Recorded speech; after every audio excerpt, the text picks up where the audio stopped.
Sa ngalan ng Ama, ng Anak, at ng Espiritu Santo. Amen. Sumainyo ang Panginoon. At sumaiyo rin. Mga kapatid, sa araw na ito ating pinagdiriwang ang banal na kapistahan, ang pagkamartir ng obispo si San Genaro. Sa Naples, dito natin makikita ang natuyong dugo na preserve, ang dugo ni San Genaro. At bawat September 19, ang natuyong dugo ay nagliliquefy, lumalambot. Hinihiling po natin na sa tulong din ni San Genaro, lumambot ang puso ng bawat isa sa atin. Dahil kapag matigas ang iyong puso, nagiging makasarili ka, nasasaktan mo ang iyong sarili at nakakasakit ka sa iba. Si San Genaro po ay tinatawag sa mga panahon ng sakuna. Meron din tayong isang napakalalang sakit ngayon sa ating lipunan. Ang sakit ng korupsyon. Sakit ng pagkamakasarili, pagkaganit. At ang bawat isa sa atin ay biktima niyan. Ang bawat isa sa atin ay may kasalanan din yan. Naway sa tulong at panalangin ni San Genaro, tayo'y ilapit niya kay Jesus para maging kamukha din natin ang ating Panginoong Jesucristo na unahin nating mahalin ang ating kapwa bago natin unahin ang ating mga sarili. Sa mga pagkakataon na kung saan walan tayo ng pagmamahal at malasakit sa iba, hilingin natin ng awa at tawa dito sa Diyos. Inaamin ko. Sa makapangyarihang Diyos at sa inyo mga kapatid, na lubha akong nagkasala sa isip, sa salita, sa gawa, at sa aking pagkukulang. Kaya isinasamo ko sa mahal na Birheng Maria, sa lahat ng mga anghel at mga banal, at sa inyo mga kapatid, na ako'y ipinalangin sa Panginoong ating Diyos. Kaawaan tayo na makapangyarihang Diyos, patawarin tayo sa ating mga kasalanan, patnubayan tayo sa buhay na walang hanggan. Amen. Panginoon, kaawaan mo kami. Panginoon, kaawaan mo kami. Kristo, kaawaan mo kami. Kristo, kaawaan mo kami. Panginoon, kaawaan mo kami. Panginoon, kaawaan mo kami. Manalangin tayo. Ama naming makapangyarihan, ikaw ang nagbibigay ng pagkakataon para ikarangal naming gunitain ang martir na si San Genaro. Loobin mo kami makasalo sa kanyang ligaya sa iyong piling sa pamagitan ni Jesucristo kasama ng Espiritu Santo, magpa sa walang hanggan. Amen.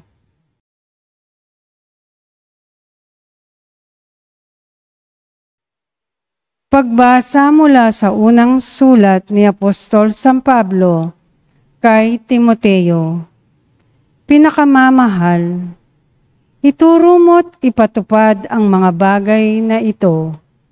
Sino mang nagtuturo ng iba, kaysa rito, at di sang-ayon sa salita ng Panginoong Hesukristo, at sa mga aral tungkol sa kabanalan, ay nagyayabang, ngunit walang nalalaman. Sakit na niya ang manuligsa at makipagtalo tungkol sa mga salita, bagay na humahantong sa inggitan, alitan, kutyaan, at pagbibintang. Mahilig din silang makipagtalo sa mga liko ang pag-iisip at di kumikilala sa katotohanan.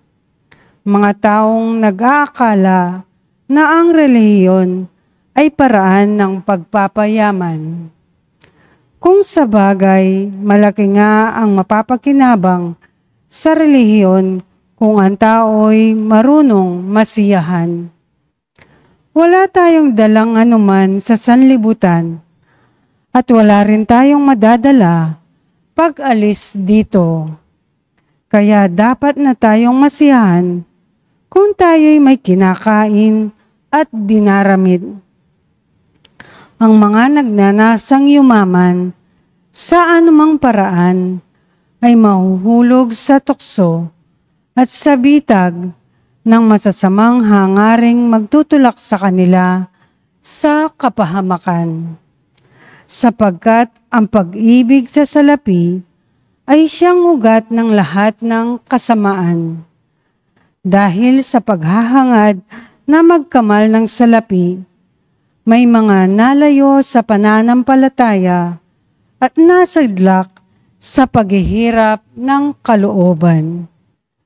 Ngunit ikaw na lingkod ng Diyos, umiwas ka sa mga bagay na ito.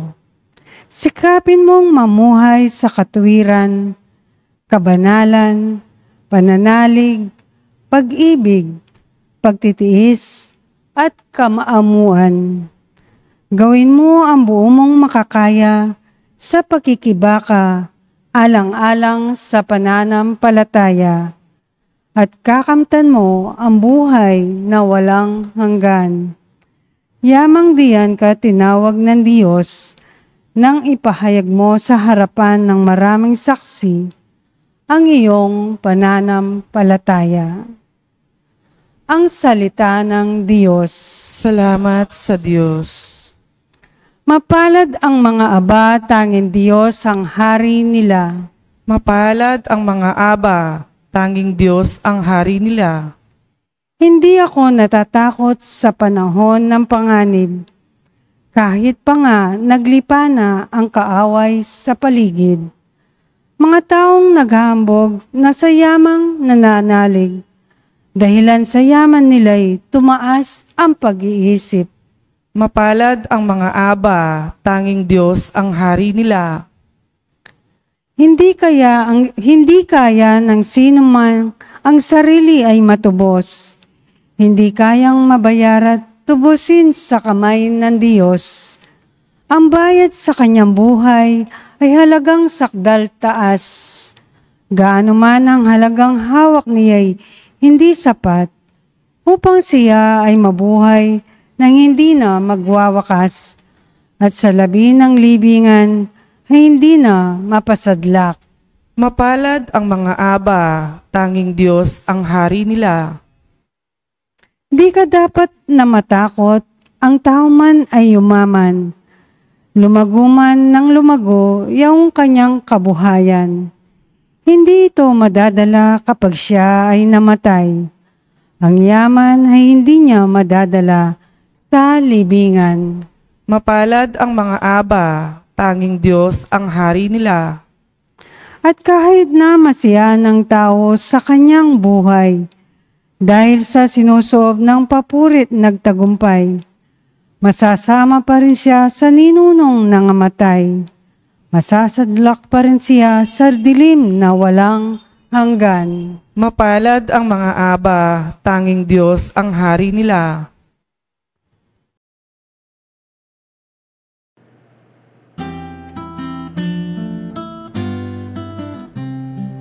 Alleluia, alleluia, alleluia, alleluia, alleluia, alleluia, alleluia, alleluia, alleluia, alleluia, alleluia, alleluia. Papuri sa Diyos Ama, pagkat ipinahayag niya, hari siya ng mga aba. Aleluya, aleluya. Sumainyo ang Panginoon. At sumaiyo rin. Ang mabuting balita ng Panginoon ayon kay San Lucas. Papuri sa iyo, Panginoon. Nung panong yon, nilibot ni Jesus ang mga bayan at nayon. Nangaral siya at nagturo ng mabuting balita tungkol sa paghahari ng Diyos. Kasama niya ang 12 at ang ilang babaeng pinagaling niya sa mga masasamang espiritu at mga may karamdaman. Si Maria na tinatawag na Magdalena, Mula sa kanya'y 7 demonyo ang pinalayas. Si Juana, asawa ni Kusa, nakatiwala ni Herodes, si Susana at marami pang iba. Ang ari-arian nila ang itinustos nila sa pangangailangan ni Jesus at ng kanyang mga alagad. Mga kapatid, ang mabuting balita ng ating Panginoon. Pinupuri ka namin, Panginoong Hesukristo.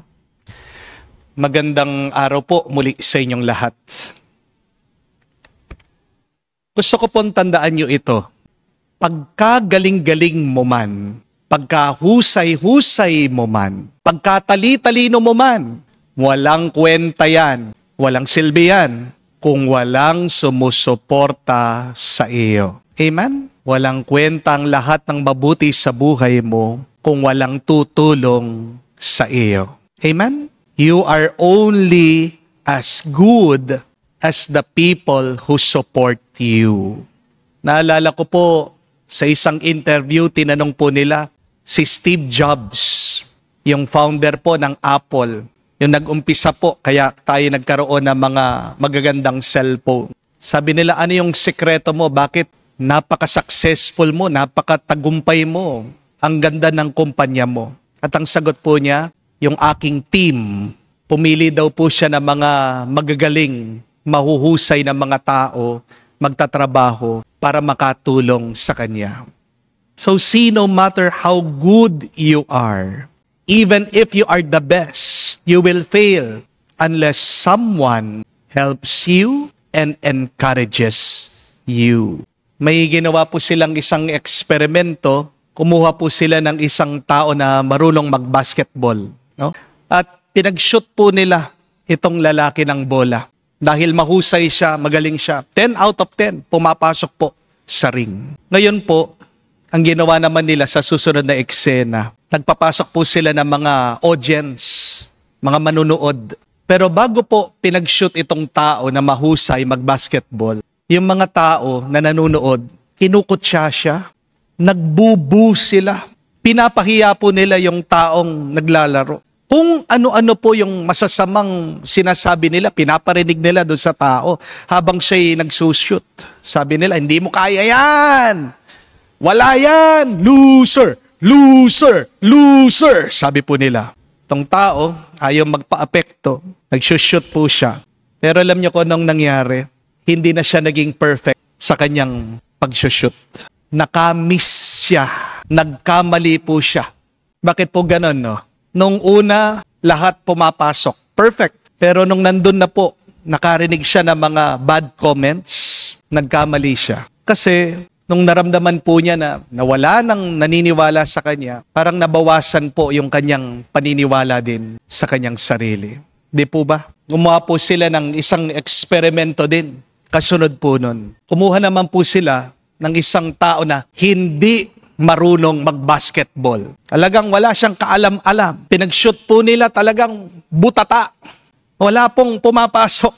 Kahit anong gawin po niya, no? Tinahagis niya, tinatapo niya yung bola. Wala. Hindi po lumalapit sa ring yung bola. Pero pinag-shoot po nila ulit. Ang pagkakaiba lang, pinapasok nila ulit yung mga audience, mga manunood. At ngayon, iba na po yung kanilang side comment. Iba na po yung kanilang sinasabi. Napakaganda na po. Ini-encourage nila yung tao. Kaya sabi nila, go! Huwag ka susuko. You can do it. You can do it.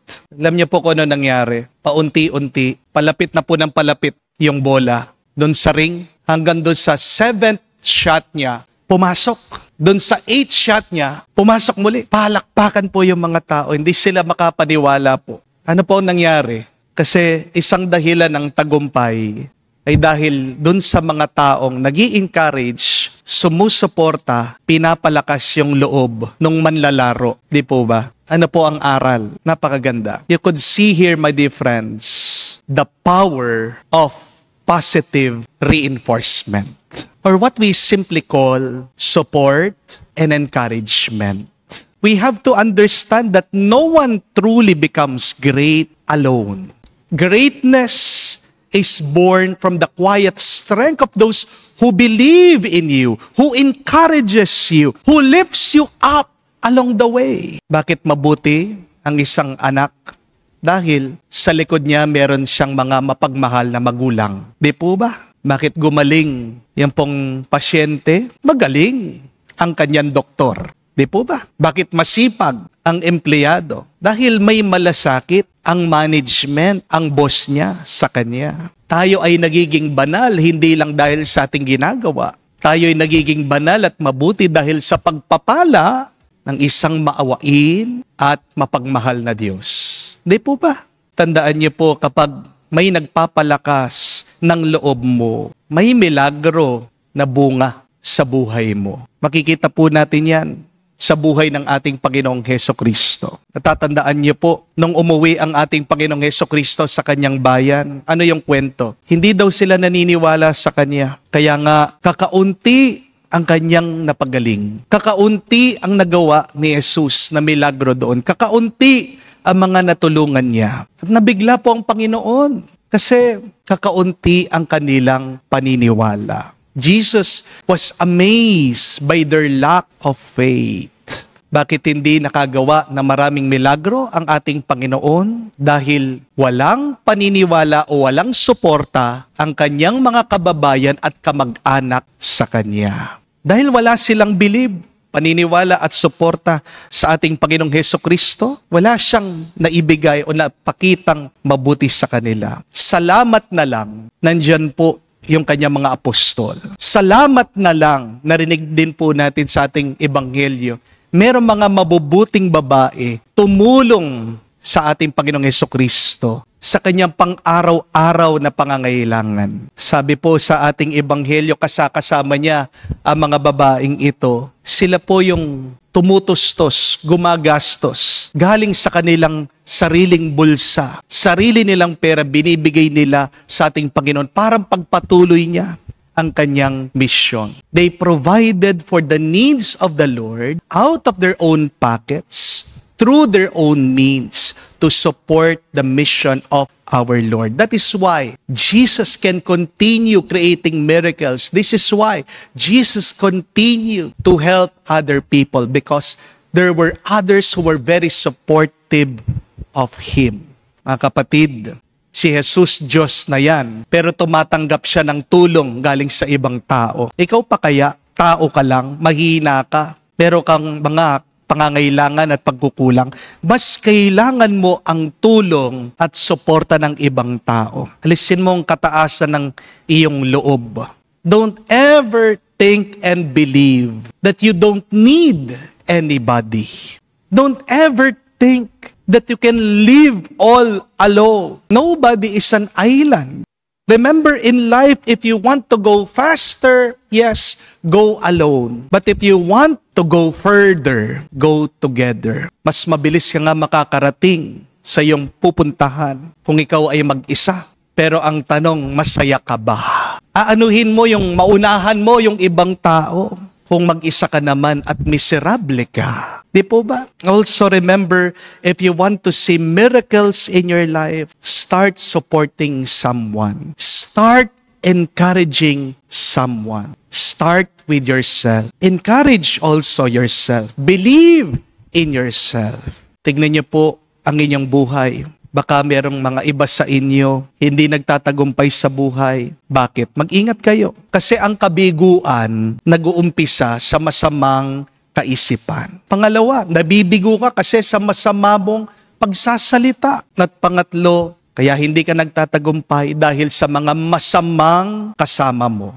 Amen? A quality life starts with quality thoughts. Second, with quality words. Third, with quality persons. That is why avoid bad thoughts. Avoid bad words. Avoid bad company. Start the habit of supporting and encouraging one another through your words and your presence. Hindi ko po alam kung napansin nyo din ito. Parang nawala na yung bayanihan po sa ating bayan, no? Tanong ko po sa inyo, kapag nakakita po kayo ng aksidente sa daan, ano yung ginagawa ng marami sa inyo? Di ba? Lalabas na yung inyong mga cellphone, bibidyohan nyo pa. yung nagkabanggaan, yung naaksidente, yung nasagasaan. Imbis na tumulong ka, ibabagal mo pa yung iyong sasakyan, papanoorin mo sila. Kaya nga po nagkaka-traffic di po ba? Nagkukulang na po tayo sa malasakit sa bawat isa. At makikita mo yan dito sa talamak na korupsyon na nangyayari sa ating bansa.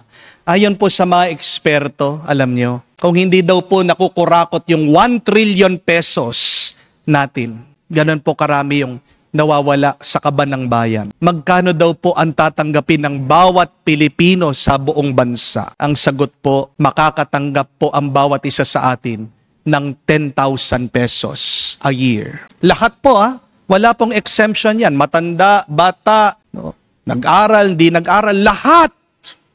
Isipin niyo po yun. Dapat meron tayong 10,000 pesos a year. Pero ngayon, wala na nga tayong pera. Ang dami pa nating utang. Lubog pa tayo sa baha. Sira-sira pa yung ating daan. Saan ka nakakita na napakaayos ang daan? Sinisira. Tanging sa Pilipinas lang. Di po ba? Di ba dapat baliktad? Yung sirang daan, yan yung ayusin. Pero dito, pag nakita na maayos yung daan, sirain natin. Kaya po, hindi umaasenso. Hindi bumubuti ang ating bansa. Lugmok na lugmok tayo sa kahirapan. Kasi wala tayong malasakit, wala tayong suporta, wala nang bayanihan. Mga kapatid, umpisahan natin, suportahan ang bawat isa. Unahin natin sa panalangin. Prayer is the first and best support and encouragement that you can give to others. Because when you pray, you ask the Lord to give you something good and to give something good to other people.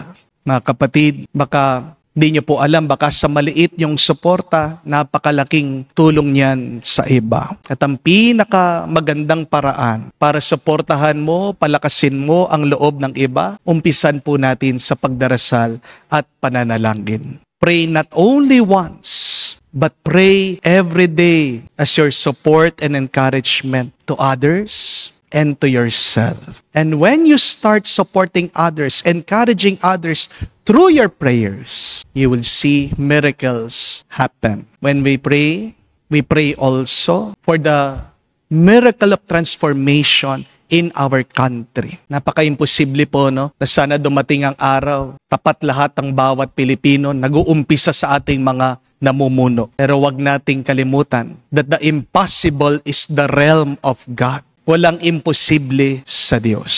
Kung hindi tayo magdarasal, kung wala tayong gagawin, walang mangyayari talaga. Anong magagawa natin? Umpisan natin sa ating sarili, sa ating mga maliliit na paraan. Maging tapat ka. At pangalawa, maging tapat ka din sa pagdarasal mo sa iba. Kung naniniwala ka, may himala na mangyayari.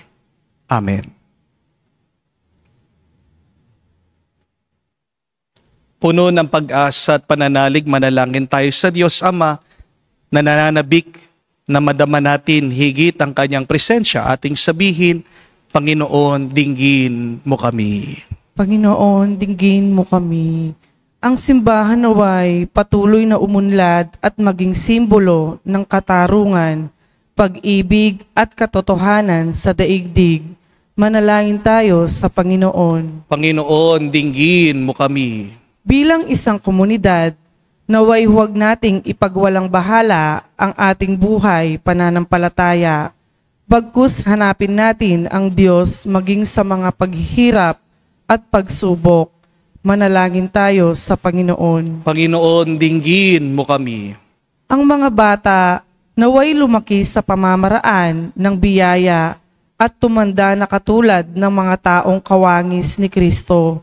Manalangin tayo sa Panginoon. Panginoon, dinggin mo kami. Sa katahimikan po ng ating puso, manggitin natin, sabihin natin sa Diyos ang ating mga personal na pangangailangan. Diyos Amang sa langit, tulungan mo kaming maunawaan ang kahalagahan ng panahon ng aming pag-iral. Buksan mo ang aming mga puso upang magbunga kami lagi sa kabutihan. Nining namin ito sa ngalan ni Kristo, aming Panginoon. Amen.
Manalangin kayo mga kapatid para ang ating mga paghahain ay kalugdan ng Diyos amang makapangyarihan. Tanggapin nawa ng Panginoon itong paghahain sa iyong mga kamay sa kapurihan niya at karangalan sa ating kapakinabangan at sa buong sambayanan niyang banal.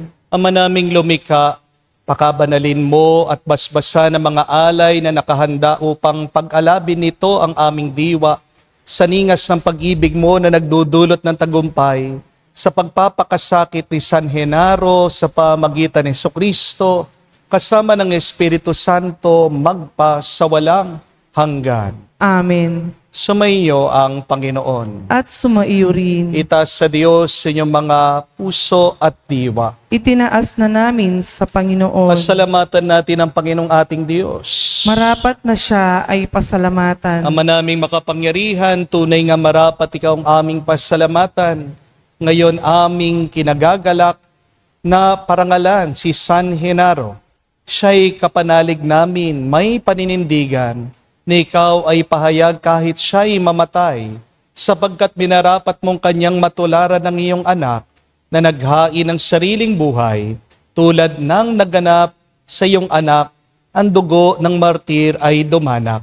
Hindi dahil sa katatagang likas, kundi dahil sa iyong bigay na lakas. Kaisa namang anghel nagsisiawit ng papuri sa iyo, nang walang humpay sa kalangitan kami nagbubunyi sa iyong kadakilaan.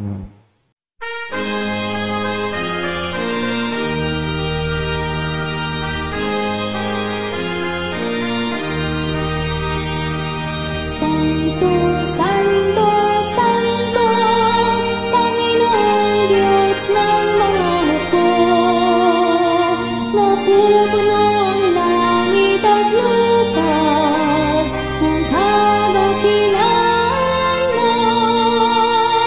Hosana sa kaitasan, pinagpalang na paninito sa ngalan ng Panginoon. Hosana sa kaitasan, Hosana sa kaitasan. Ama naming banal, ikaw ang bukal ng tanang kabanalan. Kaya't sa pamagitan ng iyong Espiritu, gawin mong banal ang mga kaloob na ito, upang para sa amin ay maging katawan at dugo ng aming Panginoong Hesu Kristo. Bago niya pinagtiis ang kusang loob na maging handog, hinawakan niya ang tinapay, pinasalamatan kanya. Pinaghati-hati niya iyon, inabot sa kanya malagad at sinabi, tanggapin ninyong lahat ito at kanin, ito ang aking katawan, naihahandog para sa inyo.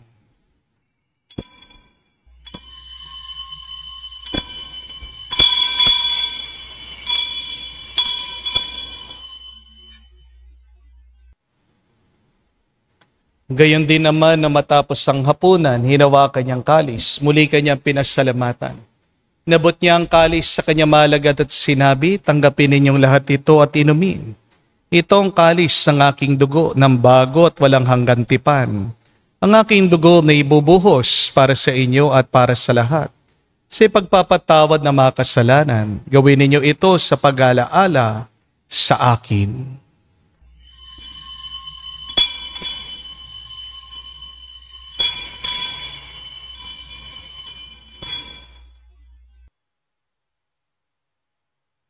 Ang misteryo ng pananampalataya.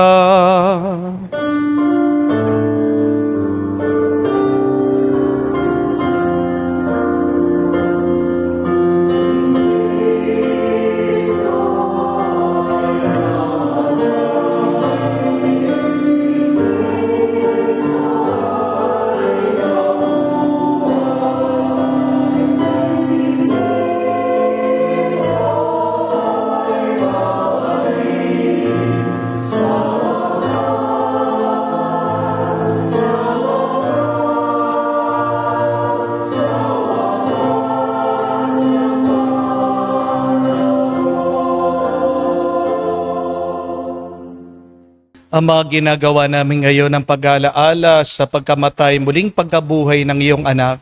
Kaya tinialay namin sa iyong tinapay nagbibigay buhay at ang kalis na nagkakalob ng kaligtasan. Kami nagpapasalamat dahil kami yung minarapat na tumayo sa harap mo para maglingkod sa iyo. Sinasamo namin kami magsalo-salo sa katawan at dugo ni Kristo ay mabuklod sa pagkakaisa sa pamagitan ng Espiritu Santo. Amalingapin mong iyong simbahan lagana sa buong daigdig. Puspusin mo kami sa pag-ibig na isa ni Leon ang aming Santo Papa, si Florentino aming Arsobispo at ng Tanang Kaparian. Alalahanin mo rin ang aming mga kapatid na nahimlay. May pag-asang sila'y muling mabubuhay. Gayon din naman lahat ng mga pumanaw. Kawan mo't sila't patuloyin sa iyong kaliwanagan.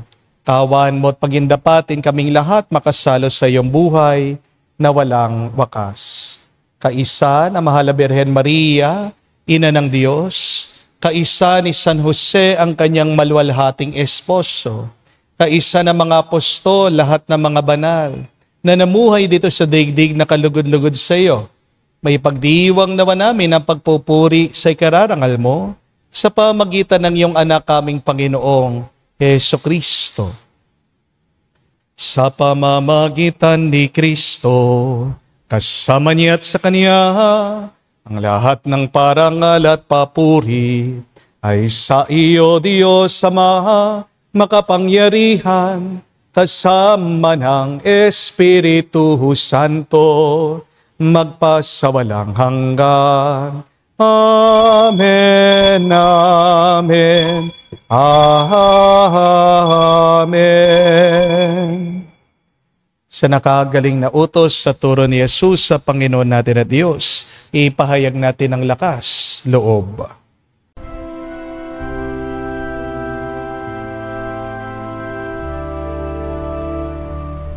Ama namin, sumasalangit ka, sambahin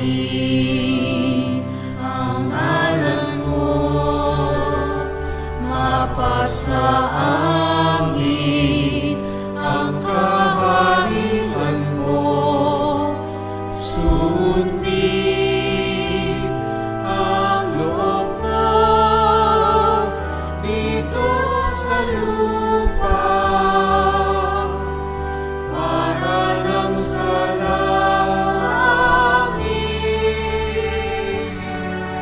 Bigyan mo kami ngayon ng aming kakanin sa araw-araw, at patawarin mo kami sa aming mga sala, para ng pagpapatawad namin sa nagkakasala sa amin. At huwag mo kaming ipahintulot sa tukso, at iadya mo kami sa lahat ng masama. Hiniling namin kami, Diyos, sa lahat ng masama pagkalooban ng kapayapaan araw-araw, ligtas sa kasalanan, ilayo sa lahat ng kapahamakan. Samantalang aming pinanabikan ang dakilang araw na pagpapahayag ng tagapagligtas naming si Heso Kristo. Sapagkat iyo ang kaharian at ang kapangyarihan at ang kapurihan magpakailanman. Amen. Panginoong Heso Kristo, sinabi mo sa mga apostol, kapayapaan ang iniwan ko sa inyo. Ang aking kapayapaan binibigay ko sa inyo. Tunghayan mo ng aming pananampalataya, wag ang aming pagkakasala. Pagkalooban mo kami ng kapayapaan at pagkakaisa ayon sa iyong kalooban, kasama ng Espiritu Santo magpa sa walang hanggan. Amen. Kapayapaan ng Panginoon ay laging sumainyo. At sumaiyo rin. Magbigayan po tayo ng kapayapaan sa bawat isa. Peace with you po. Kapayapaan po sa inyong lahat.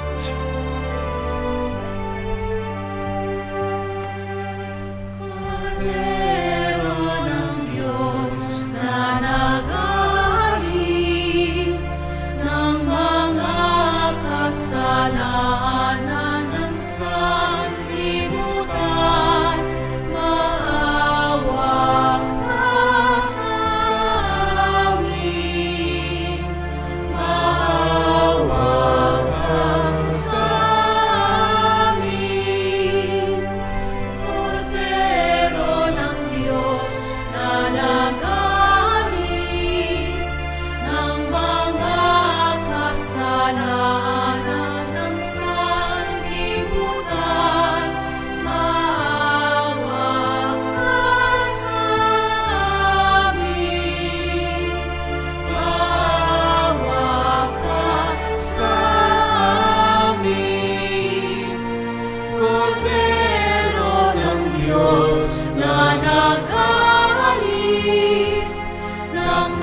Mga kapatid, naririto ang ating Panginoong Jesucristo, ang Kordero ng Diyos, sa nag-aalis sa mga kasalanan ng sanlibutan.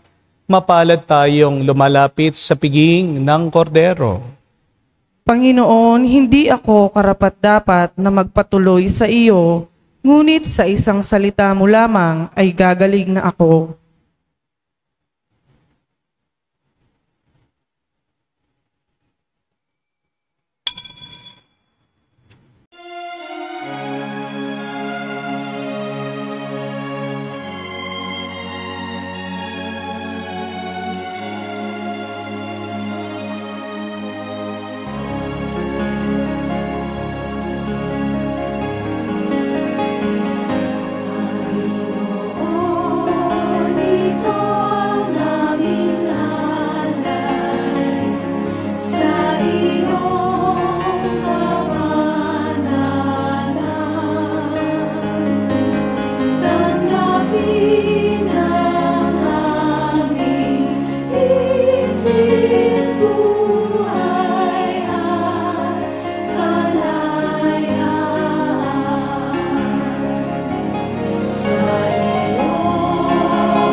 Manalangin tayo.